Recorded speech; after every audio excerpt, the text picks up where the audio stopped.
तो वेलकम है दोस्तों। इस वीडियो में हम लोग बात करने वाले हैं इकोनॉमिक्स ऑनर्स बीए सेमेस्टर 6 के लिए क्वेश्चन पेपर, ठीक है। और सब्जेक्ट का नाम होगा आपका एनवायरमेंटल इकोनॉमिक्स, यानी कि पर्यावरणीय विज्ञान। यह जो पेपर है आपका 17-20 सेशन वाले में पूछा गया था।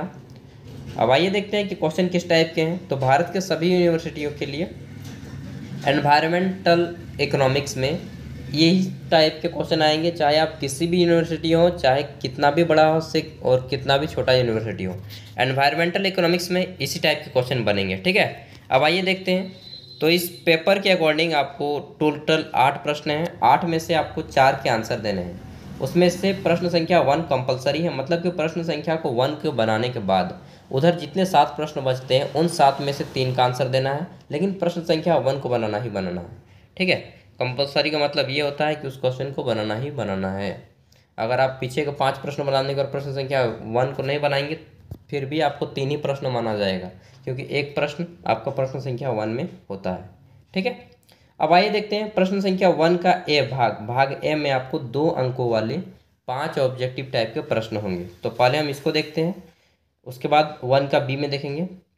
तो पहला है कि ब्राह्यताओं को परिभाषित किया जाता है। कैसे परिभाषित किया जाता है? ब्राह्यताओं को उत्पादन एवं उपभोग से उत्पन्न होने वाले त्रिपक्षीय प्रभाव से, या फिर उत्पादन एवं उपभोग से उत्पन्न होने वाले प्रथम पक्षीय प्रभाव से, या फिर सिर्फ उपभोग से उत्पन्न होने वाले त्रिपक्षीय प्रभाव से, या फिर सिर्फ उत्पादन से उत्पन्न होने वाले त्रिपक्षीय प्रभाव से। अब आता है दूसरा ऑब्जेक्टिव टाइप वाला प्रश्न कि सार्वजनिक वस्तुएं हैं, पब्लिक गुड्स आर, कैसी वस्तुएं हैं? वर्जन, गैर वर्जन, विक्रय योग्य या उपरोक्त में से सभी, यानी कि ऑल ऑफ द एबव। तीसरा प्रश्न है आपका सतत विकास की अवधारणा के साथ जुड़ा हुआ है। क्या जुड़ा हुआ है? आर्थिक विकास, सामाजिक विकास, पर्यावरण या उपरोक्त में से सभी। उसके बाद आता है आपका चौथा प्रश्न संयुक्त राष्ट्र संघ द्वारा घोषित सतत विकास लक्ष्यों की संख्या कितनी है? 15, 16, 17 या 70। उसके बाद है आपका पांचवा प्रश्न, नेक्स्ट है कि निम्नलिखित में से कौन नवीकरणीय योग्य संसाधन का उदाहरण है? सौर, कोयला, पेट्रोलियम, उपरोक्त में से कोई नहीं, यानी कि नन ऑफ द अबव। अब आता है 1 का बी और इसमें 5 अंकों वाले 2 प्रश्नों के आंसर देने हैं। पहला है पारिस्थितिकी एवं उसके प्रकारों को परिभाषित करें, यानी कि define ecology and its types. 2 number है वायु प्रदूषण के कारण कौन कौन से हैं? What are the cases of air pollution. ये 5 अंकों वाले हैं और इसका आंसर आपको 150 शब्दों में देना है, ठीक है, 150 वर्ड्स। और पेजों की संख्या बोलेंगे तो एक खड़ा पन्ना का एक साइड और दूसरे खड़ा पन्ने के आधे में दे दीजिए, ज़्यादा बेटर होगा आपका आंसर। अब आता है यहाँ पे 20 मार्क्स के प्रश्न और इसका आंसर आपको मिनिमम कम से कम तो 300 शब्दों में और मैक्सिमम आप 450 शब्द लिखें, उससे ज़्यादा ना लिखें, नहीं तो फिर एग्जाम में क्वेश्चन छूट जाएंगे, तो उसको भी ध्यान में रखना होता है समय को। दूसरा है कि पर्यावरण को परिभाषित करें, पर्यावरण और अर्थव्यवस्था के बीच अंतर संबंधों की व्याख्या करें। Define environment, discuss the interlinkage between environment and economy. तीसरा प्रश्न है आपका पर्यावरणीय ब्राह्यताओं से आप क्या समझते हैं? पर्यावरणीय ब्राह्यताओं के प्रकारों को रेखाचित्र के माध्यम से प्रस्तुत कीजिए। चौथा है भूमि धारण को परिभाषित करें, भूमि धारण के कारणों एवं प्रभावों की व्याख्या करें।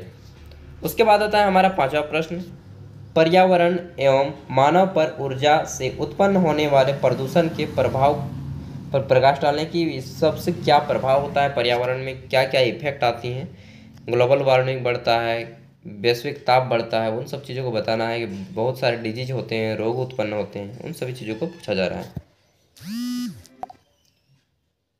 छठा है आपका भारत सरकार द्वारा प्रदूषण नियंत्रण के लिए कौन से कदम उठाए गए हैं, आपको बताना है। What are the steps taken by government of India to control the pollution? सातवां है आपका सतत विकास की अवधारणा की व्याख्या करें, संयुक्त राष्ट्र के सतत विकास लक्ष्यों की संक्षिप्त व्याख्या करें। Discuss the concept of sustainable development, brief discuss the sustainable development goals of United nation. और आठवां यानी कि अंतिम प्रश्न है, और यह दो भागों में बांटा गया है, मतलब कि प्रत्येक प्रश्न आपका 10-10 मार्क्स का है। चार में दिए गए हैं, चार में से केवल दो को ही बनाना है। इसमें से पहला है एंट्रोपी नियम, एंट्रोपी लॉ क्या है। दूसरा है नवीनीकरण योग्य और अनवीनीकरण योग्य संसाधन, यानी कि renewable and non renewable resources के बारे में बताना है। तीसरा है पूंजी सिद्धांत के तत्व, एलिमेंट ऑफ कैपिटल थ्योरी। चौथा है प्रदूषण नियंत्रण, यानी कि पॉल्यूशन प्रिवेंशन।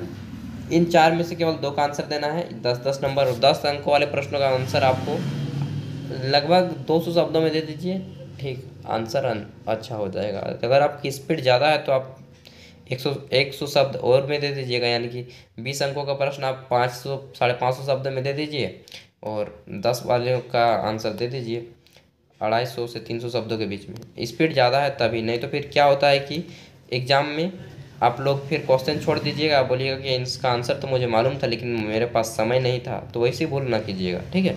एंड आपको किसी भी अदर सब्जेक्ट का प्रीवियस ईयर क्वेश्चन पेपर देखना हो, चाहे किसी भी कॉम्पिटिटिव एग्जाम का क्वेश्चन पेपर देखना हो, तो इस चैनल को सब्सक्राइब कर लें, क्योंकि यहाँ पे कॉम्पिटिटिव एग्जाम के और आपके कोर्स जितने भी होते हैं उन सभी के previous year question paper upload किए जाते हैं, ठीक है। And thank you, best of luck, अच्छे से एग्जाम दीजिए।